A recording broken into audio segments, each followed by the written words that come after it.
नमस्कार, मैं लोकेश मकवाना। खबर 24 के खास मुलाकात में आज ऐसे विशेष व्यक्ति से हम मिलाने जा रहे हैं जो अपने नाम के धनी हैं और पूरे कोटा हाड़ौती में डॉक्टर साहब जेके अरोड़ा साहब आज हमारे स्टूडियो में पधारे हैं और इनका हम स्वागत करते हैं। सबसे पहले नमस्कार साहब, आप पधारे हैं हमारे ऑफिस में। और दूसरी बात यह कि कल इनका जन्मदिन था जो पूरे शहर के अंदर बड़ी हर्ष उल्लास के साथ मनाया गया। ये 78 ईयर पे जा रहे हैं और इनका जो पेशा है वो डॉक्टरी का पेशा है, लेकिन ये डॉक्टर के साथ साथ एक समाज सेवी हैं और काफ़ी जो शहर के अंदर जो एक्टिविटी इनकी जो रही है वो चाहे हम गुरुद्वारे की ले लें, चाहे हम मुक्तिधाम की ले लें, चाहे हम मस्जिद की ले लें, चाहे ईदगाह की ले लें, जहाँ जहाँ पर इनकी ज़रूरत पड़ती है वो लोग इनके पास आते हैं और वो काम पूरे होते हैं। अभी हाल ही में हेमराज मीणा जो शहीद हुए हैं उनके परिवार को एक आशियाना के तौर पर एक फ्लैट दिया, जो कि उस फ्लैट की कीमत जो है रजत सिटी के नाम से कोटा में जो विराजमान है और वहाँ इनके जो बेटे हैं वो कॉलोनाइज़र हैं जो रजत सिटी का काम करते हैं और उन्हीं ने और इनकी प्रेरणा से वो हेमराज मीणा के परिवार को एक फ्लैट जो है वो डोनेट किया है, दान किया है और ये बड़ा कोटा हाड़ौती में एक विशेष आग्रह माना जा रहा है। आज हमारे बीच हैं और लगातार इस भवानी मंडी को डॉक्टर चिकित्सा सेवा देते आ रहे हैं और कई मरीज, कई जो लोग हैं वो दूर दूर से आते हैं, चाहे वो सवाई माधोपुर ले लो आप, चाहे वो बूंदी ले लो, चाहे केकड़ी ले लो, केशोरा पाटन ले लो, टोंक ले लो, वहाँ तक के मरीज डॉक्टर साहब से इलाज कराने आते हैं।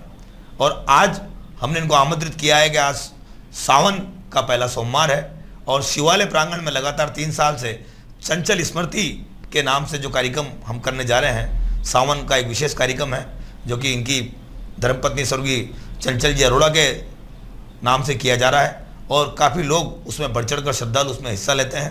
आज हमारे बीच हैं, हम इनसे बात करते हैं कि शुरुआत सर डॉक्टर साहब भवानी मंडी में कैसे हुई आपकी? पहले तो सब दर्शकों को नमस्कार जी साहब, अभिनंदन जी। और मैं वाकई में सारे भवानी मंडी निवासी, क्षेत्र के निवासी जी का बहुत बहुत आभारी हूँ और इन सब के स्नेह का मैं ऋणी हूँ जी। तो इसलिए मैं अभिनंदन भी करता हूँ सबका, श्रोताओं का। और मैं भवानी मंडी में सन 73 में आया था ट्रांसफ़र हो करके। मैं बूंदी था, बूंदी से मेरा ट्रांसफ़र सन 73 में हुआ था। फिर 77 की इमरजेंसी के बाद मेरे को बार बार ट्रांसफ़र होने की वजह से 73 के बाद 77 के बाद इमरजेंसी के बाद सन 77 के अंदर फिर मैंने रिज़ाइन कर दिया था और तब से मैं भवानी मंडी के क्षेत्र के लोगों की सेवा में जुड़ा हुआ हूँ। जी। कैसे सर शुरुआत हुई? आज इतना बड़ा एम्पायर सर खड़ा किया है रजत भैया ने भी और सब जगह वो भी आपके जैसे आपके। अब ऐसा है, बात ये है कि ये तो ईश्वर की कृपा जी और सब लोगों का स्नेह ही इसके लिए सही उत्तर है जी। और रही बात इतना बड़ा एम्पायर, तो मैं आपसे कहूँ कि बड़ा कुछ नहीं होता है जी सर। हमेशा छोटा समझ के ही आगे बढ़ेंगे तो आगे बढ़ेंगे। दी बात सर, भवानी मंडी के अंदर जो व्यापार संघ हैं, नागरिक सुरक्षा मोर्चा है, कई दल ऐसे हैं तो आपके बिना वो कहीं ये काम नहीं करते हैं। अगर कोई बात हो जाती है तो सबसे पहले अरोड़ा साहब अग्रसर होते हैं, उस बात को समझते हैं और वो आपकी बात भी मानते हैं। तो ये प्यार जो दुलार है सर शहर के लोगों का आपको कैसे मिला है सर? बात ये है कि आपको ध्यान होगा 8 से 8-10 साल पहले जो अपने भवानी मंडी का माहौल था तो उसके अंदर हर नागरिक परेशान था असामाजिक तत्वों से। तो मैंने इस बात का अंदाज़ा लगाया और ये भविष्य के लिए सोचा कि भविष्य में इस तरीके से अगर होता रहता है तो भवानी मंडी के ऊपर क्या असर होने वाला है जी। और निश्चित अगर वो प्रकरण चलते रहते तो शायद आज भवानी मंडी की जो स्थिति है वो बिल्कुल अलग होती। एक तो सामाजिक पहले नागरिक सुरक्षा मोर्चा, उसके बाद फिर व्यापार महासंघ जी का निर्माण हुआ और आज आप देख रहे हैं कि अपने शहर के अंदर किस तरीके से शांति है। कोई अगर गड़बड़ होती भी है तो सब लोग मिल कर के आपस में उसको समझ लेते हैं और उसका निराकरण कर लेते हैं। तो ये एक बहुत बड़ा, और मेरी सिंसियरिटी जो है मेरी सिर्फ अपने पर्सनल लेवल के ऊपर अपने खुद के लिए नहीं है पर जी। ये भवानी मंडी के नागरिकों के लिए, भवानी मंडी शहर के लिए मेरी सारी सिंसियरिटी, मेरी सारी जवाबदारी ही इसके ऊपर निर्भर है। और मेरी इसी सिंसियरिटी की वजह से ही ऐसा है कि सब लोग मेरे को स्नेह करते हैं, मेरे से प्यार करते हैं, और मैं भी किसी पक्ष का पक्ष न लेकर के जो सही बात है, जो होना चाहिए उसका ही साथ देता हूँ। बिल्कुल, डॉक्टर साहब ने कहा जो होना चाहिए मैं उसी का साथ देता हूँ, और सत्य की जीत हमेशा होती है, और सत्य के साथ चलने वाले हमारे डॉक्टर साहब। हम लेते हैं छोटा सा अल्पविराम, फिर मिलेंगे ब्रेक के बाद, कहीं जाइएगा नहीं, देखते रहिए एक खास मुलाकात।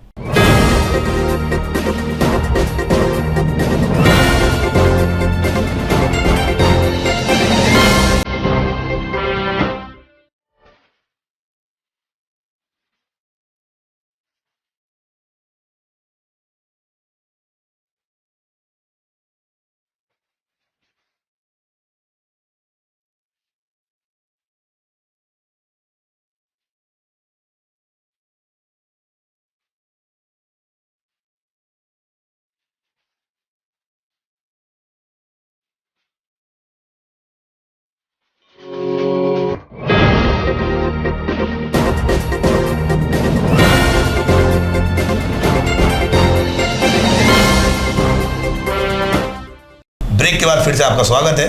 खास मुलाकात में चर्चा जारी है डॉक्टर जे.के. अरोड़ा के साथ। हम सर बात करते हैं कि जिस तरह से सर आपके साथ जो है कई डॉक्टर जो आज अपने अपने चरम सीमा पर पहुंच चुके हैं, चाहे वो डॉक्टर मोहन मंत्री हड्डी विशेषज्ञ हो, चाहे नरेश जी अग्रवाल हो, चाहे समर हो, आपने इनकी शुरुआत जो है डॉक्टरी पेशे की वो आपके यहाँ से हुई थी।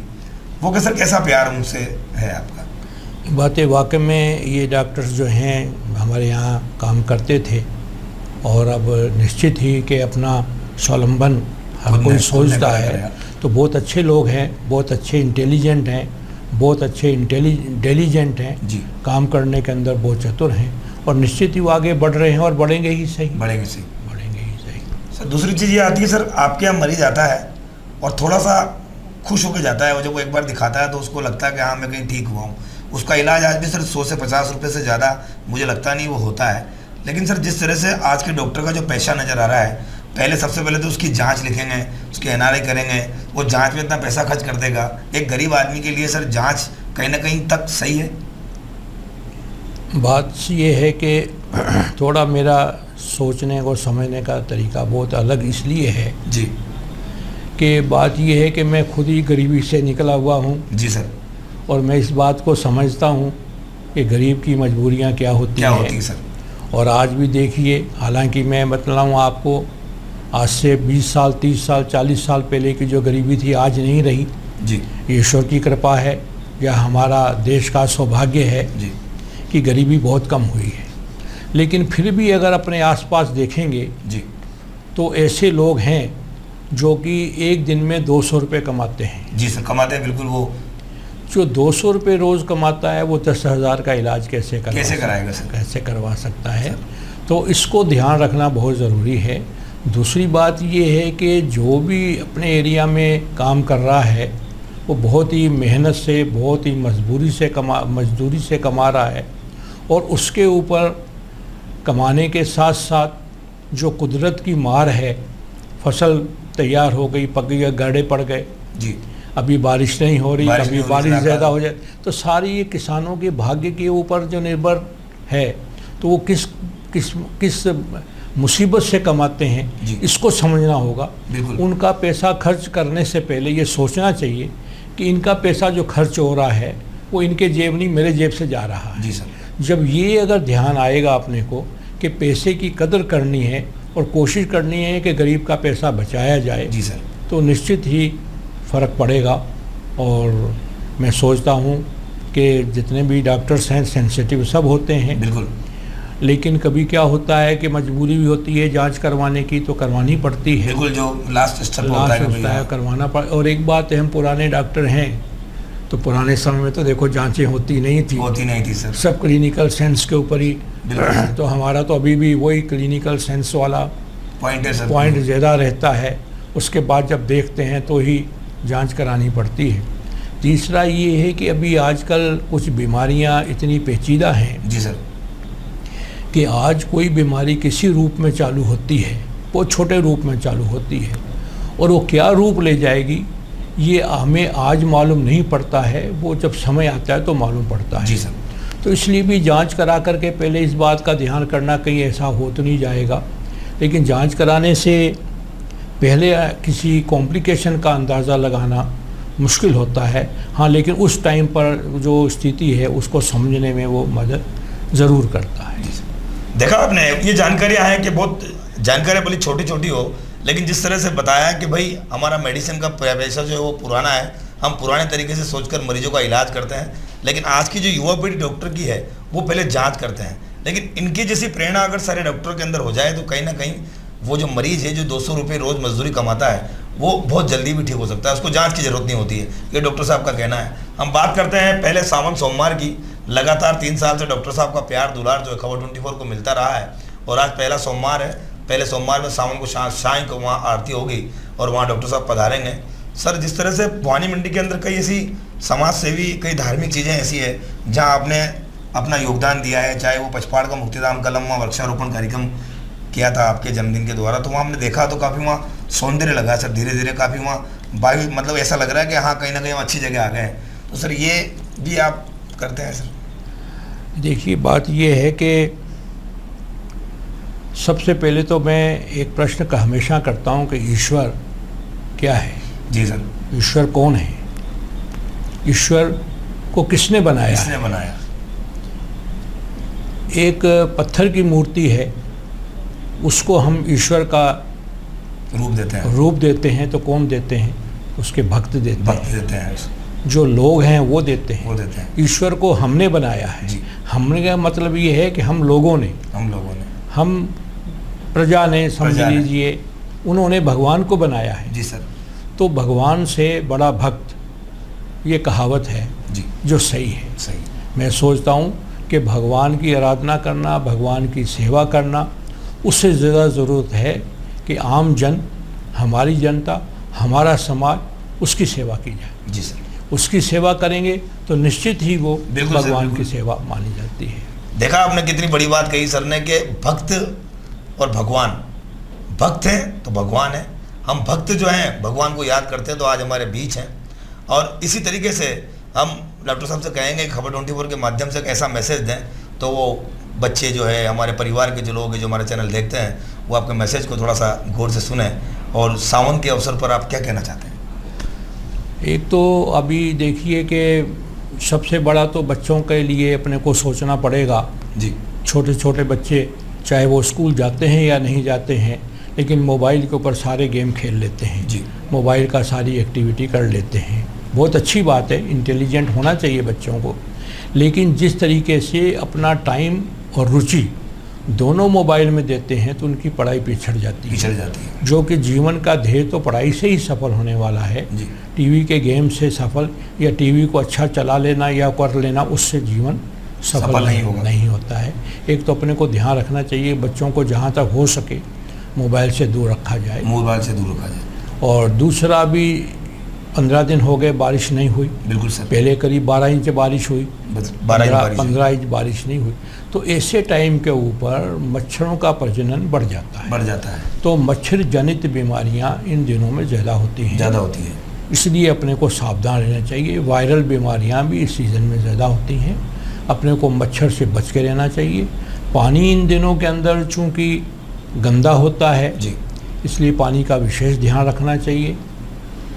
विशेषकर गांवों के अंदर जहाँ पे तालाब का पानी काम में आता है तो वो भी नेचुरल गंदा होता है। तो ध्यान चाहिए, पानी जनित बीमारियां हैं, उल्टी है, दस्त है, ये इन दिनों में ज़्यादा होती है। अपने आप को मच्छर से बचा के रखने के कई तरीके हैं।